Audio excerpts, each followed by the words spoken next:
Oi pessoal, aqui é a Lívia do Liv Studies e hoje eu vou mostrar um pouquinho dos meus estudos e de como eu tô me organizando. A primeira coisa que eu fiz foi furar umas folhas que eu imprimi de um trabalho para colocar no fichário. Eu já falei aqui no canal antes, mas eu realmente não lembro que vídeo que eu falei, mas a minha meta para a faculdade é montar um fichário organizado todo período, que eu consiga saber quais foram os resumos que eu fiz, os trabalhos e até mesmo as provas. Eu acredito que vai ser bem útil para os próximos períodos, principalmente porque tem muitas matérias que são continuação e fica mais fácil de organizar, de arquivar os assuntos do período anterior. Eu senti bastante falta disso nos períodos do direito, porque eu sempre dava minhas anotações para os calouros e no marketing eu não quero fazer isso. Bom, vamos definitivamente para a parte de organização. Antes de começar qualquer coisa, sempre olho meu planner. Eu sou muito dependente dele para saber quais são minhas tarefas do dia e eu gosto muito de saber logo no início da semana se a semana vai ser cheia, se ela vai ser tranquila. E claro que eu anoto apenas o que vem na mente, no momento que eu estou escrevendo. Então, geralmente são as tarefas mais importantes e que eu não posso esquecer. O lado positivo de fazer isso é que você consegue realmente filtrar o que tem de importante e relevante para ser feito, sem colocar uma prioridade no momento. Você tem uma visão geral das tarefas e ao escrevê-las no planner, você consegue realmente priorizar quais têm um prazo mais curto para serem cumpridas, qual você pode fazer mais para o final da semana. E uma coisa importante também é que meu planner é para minha vida toda. Ou seja, desde eu marcar um dentista para algum dia da semana até eu fazer uma promoção na lojinha, porque antes eu queria dividir loja, estudo e tudo mais, e eu vi que não tinha necessidade. E uma coisa que eu parei de fazer também foi anotar coisas óbvias que eu deveria fazer, como por exemplo, trabalhar. Eu sei que eu tenho que trabalhar todos os dias, eu coloco apenas as tarefas a serem cumpridas, prazos de trabalhos, quando que eu tenho que gravar vídeo, se eu tenho atividade extra na faculdade, coisas assim. Com isso, tendo uma visão geral das suas tarefas, você consegue dividi-las por prioridade no planner. Quais tarefas têm que ser feitas na segunda e quais você consegue resolver só no sábado. E o bom é que quando você começa a anotar, você vai lembrando de mais coisas que, mesmo não sendo absurdamente importante, às vezes é bom, né, anotar para não cair no esquecimento. Eu não uso color code na parte semanal do planner, porque por enquanto já está muita informação colorida na parte mensal, mas eu já vi muita gente utilizando marca-texto para marcar o que já foi feito na semana, ou então você pega no fim da semana, você só marca com marca-texto as atividades que não foram cumpridas, para que você dê mais prioridade na semana seguinte. Então, seja numa folha de papel, numa agenda, num planner, anote as tarefas, faz um bem danado você dar um checkzinho depois e ver se você está sendo produtivo no dia ou não.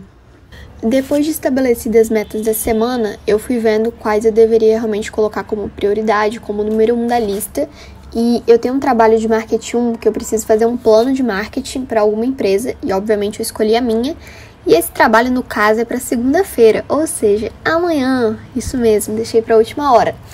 Mas, enfim, o professor deu todas as diretrizes para o trabalho e o que eu tivesse dúvida, ele passou um livro para auxiliar. E a partir daí, o que eu ia tendo dúvida, eu procurava os conceitos no resumo que eu tinha feito no fichário, e se não estava no resumo, aí sim que eu procurava no PDF do livro, já buscando as palavras-chave do que eu tinha dúvida. Foi um trabalho bem moleza que meu pai me ajudou a fazer, e como eu fiz sobre a minha lojinha, eu já tinha todos os dados prontos sobre números de venda, quem compra na loja e tudo mais. Então, basicamente, foi só pegar esses dados, colocar no PowerPoint. E uma coisa que eu sempre faço é, antes de fazer um trabalho, eu sempre anoto tudo que eu preciso fazer e vou atrás para saber que se o que o professor passou realmente está suficiente. No caso desse trabalho, eu complementei os slides do PowerPoint com base no plano de marketing que o Sebrae postou um tempo atrás, então ficou ainda mais completo, e como eu tenho bastante tempo de apresentação, acho que meio que surpreende um pouquinho o professor também. Depois que eu finalizei o trabalho, eu fui fazer outra tarefa da lista. Mesmo sendo final de semana, eu gosto de adiantar ao máximo as coisas, porque eu acabo ficando ainda mais livre durante a semana, então eu fico mais por conta da loja, de academia e de tarefas bem pontuais da faculdade. Eu decidi esquecer um pouquinho a faculdade, focar na lojinha. A minha meta para o mês de maio é postar stories todos os dias e postar no mínimo 5 fotos no feed por semana. E para isso eu preciso tirar as fotos durante a semana, preparar a legenda, organizar o feed de modo que as cores do fundo das fotos não se repitam. E apesar de ser algo que eu realmente gosto de fazer, é uma coisa que eu tenho realmente que planejar. E uma coisa que eu acho muito engraçada é que eu nunca consigo apostar na foto que vai dar muita curtida. Sempre que eu tiro a foto, penso, nossa, ficou linda. Nunca é a foto que dá mais curtida. E outra coisa que eu faço é que eu sempre escrevo no bloco de notas, porque ele sincroniza com o meu celular. Então eu sempre tenho tudo em mãos. E eu gosto de deixar organizado realmente para a semana inteira, porque depois eu só estabeleço os horários que eu vou postar. A segunda parte em relação à organização das redes sociais da loja foi quanto aos sorteios. Eu comecei a contabilizar o ganho de seguidores, o aumento do alcance das postagens, traçar novas estratégias para que as pessoas conheçam cada vez mais a lojinha, o Instagram, o site e tudo mais. Então, para isso, eu decidi que eu tinha que ver novos parceiros, estudar novas formas de parceria, estabelecer orçamentos para gastar em marketing, porque estava tudo muito solto. Eu fazia realmente uma coisa muito natural e eu não tinha controle de quanto que eu estava ganhando, do que se isso era lucrativo ou não. Então, eu comecei a pensar nisso. E como vocês podem perceber, esse domingo eu tô fazendo um pouquinho de tudo. Eu gravei outro vídeo para postar essa semana sobre teste de caneta. Eu decidi escrever um pouquinho no meu caderninho. Todas as frases que eu vejo na semana, escrevo aqui.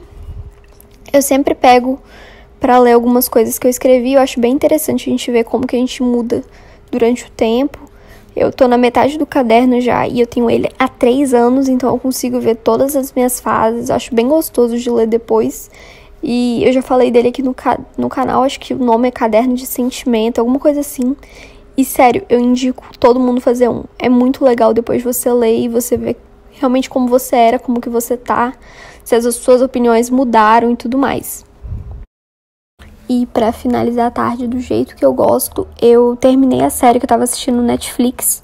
E enquanto eu assistia, eu tava fazendo uns posts pro blog, ou pelo menos tendo algumas ideias do que eu queria escrever. Bom, pessoal, apesar de ter sido um domingo bem aleatório, que eu fiz de tudo um pouco, é só pra mostrar que basicamente é isso mesmo. Geralmente eu tenho um monte de pequenas coisas pra fazer e eu gosto de fazer isso no final de semana. E agora eu tô aqui no sofá, estou com o notebook, tô com paçoca. E eu vou acabar de assistir a série e depois eu vou dormir, eu vou acabar de editar os vídeos e vai ser isso mesmo. Um beijão pra vocês, até a próxima!